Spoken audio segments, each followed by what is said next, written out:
napaka-natural lang nung itsura. Di makalain na root canal. Para sa akin, okay na yung gumastos ng mahal kesa naman yung pag-smile mo is apektado. Eh, palangiti pa naman ako. Tawa pa ako. Bukang-buka yung bibig. Hi guys! Today ay magpapadental ako. And pang-apat na balik ko na to for root canal sa isang ngipin.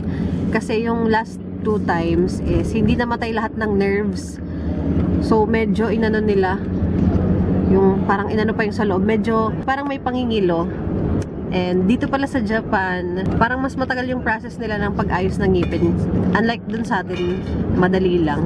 Pero okay lang yan.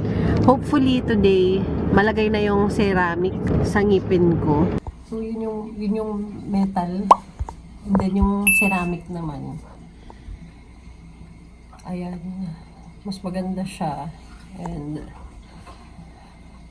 mas totoong ngipin siya tingnan. Ayoko kasi nung metal, parang hindi ko gusto yung pag ngumiti ako, merong ibang color sa bibig. Parang hindi maganda. Although medyo mahal yung ceramic, nasa 6 na lapad, pero hindi siya kasama sa insurance.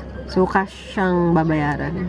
Tapos yung bawat balik ko naman, yung bayad is nasa 340 yen. Kasi pasok siya sa insurance. So hopefully today is malagay na talaga yung ceramic kasi ayoko nang pabalik-balik. Ilang buwan na rin. A few moments later.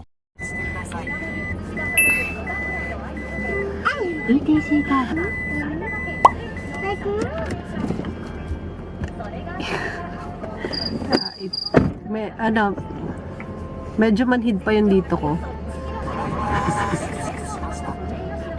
So yeah.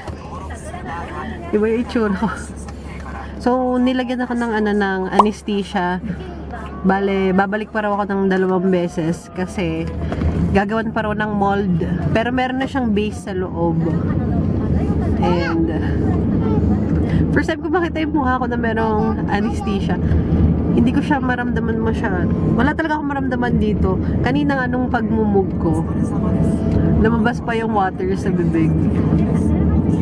So, ganun pala yung feeling. And yung binayaran ko for today is 3,000 yen. 3,020. So, ito yung appointment card ko para dun sa clinic. And babalik ako maybe after 1 week. Tatawag na lang sa clinic if ano yung date na babalik ako. So, ayan.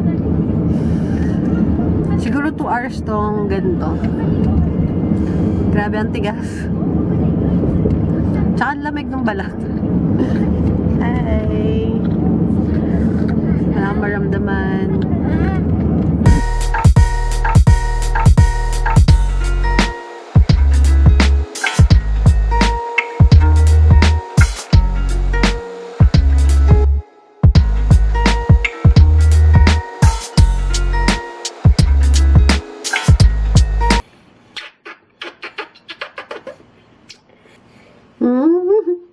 So cute.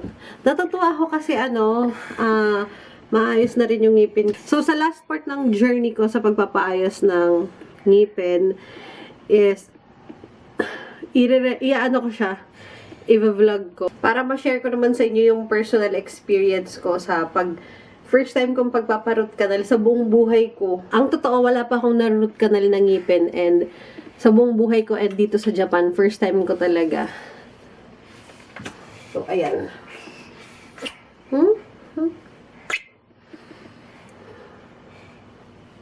Ohio. Today is the... Uy, sit down! Ayan, today is second to the last na pagpunta ko sa dentist before yung paglagay nung last na ipapatong. Yung pagbalik ko ngayon, after nito is isa pa. Tapos, yun na daw yung pinaka-last. Last week, galing na ako dun sa dentist. Tapos, inayos na nila, sinara na nila yung ngipin. So, ngayon, hindi ko alam pa nung gagawin. Oh. A few moments later. Ayan, so tapos na yung pagpapadentist ko. And sobrang aga ng appointment namin. Ako pala, sobrang aga ng appointment ko. 9:30.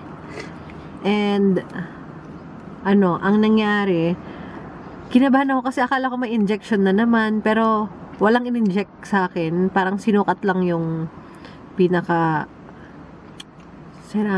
ceramic ba yun? Yung ngipin, sinukat lang siya. And tinanong ko kasi bakit sobrang puti.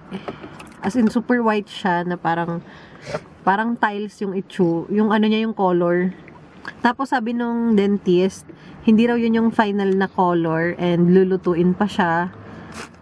Tapos yun, next week, babalik kami ulit. And, ayan. Sana, next week, okay na. Ay. Tapos after next week, papaayos ko rin yung iba kong ngipin kasi, para wala nang maging problema. After naming magpa-dental, duman kami sa Family Mart kasi nagutom talaga ako. Hindi pa ako nag-breakfast, so bumili ako ng melon pang. Ayan. Tapos, bumili rin ako ng pizza mang. Ayan. Ay, salamat. Akong binayaran today, pero ito yung babayaran ko para sa ngipin. Hindi pa kasama yung mga binayaran ko before. Pero today, as in 0. Inayos lang talaga nila yung ngipin.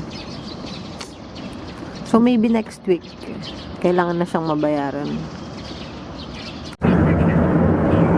Ayan. So, today yung last na, yung sarot katal ko. Lalagay na yung alam natin yung tawag pero last appointment na yata ngayon. And hopefully last na talaga. Yan, so on the way kami ngayon dun sa dentist and hopefully last na talaga to. Kasi parang ilalagay na yata yung sa ngipin ko. Tapos ngayon kami magbabayad nung 6 na lapad. Over muna kami sa Konbini. Kasi kasama ko yung mga bata. Hi! Say hi! Bili kami ng foods nila para hindi sila masyadong makulit dun sa dental clinic. Sana hindi na ako lagyan ng anesthesia kasi sama sa pakiramdam.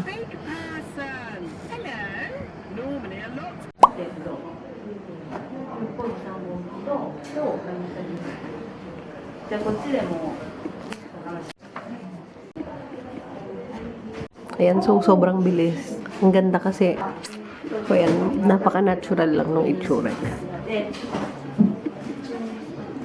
Di makalain na root canal.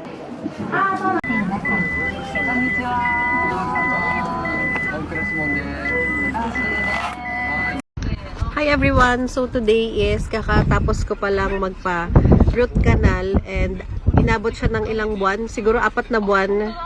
Kasi pabalik-balik kami dun sa dental office. Tapos, dinedepende pa sa schedule nila and sa schedule ko if available ba ako sa araw na yon.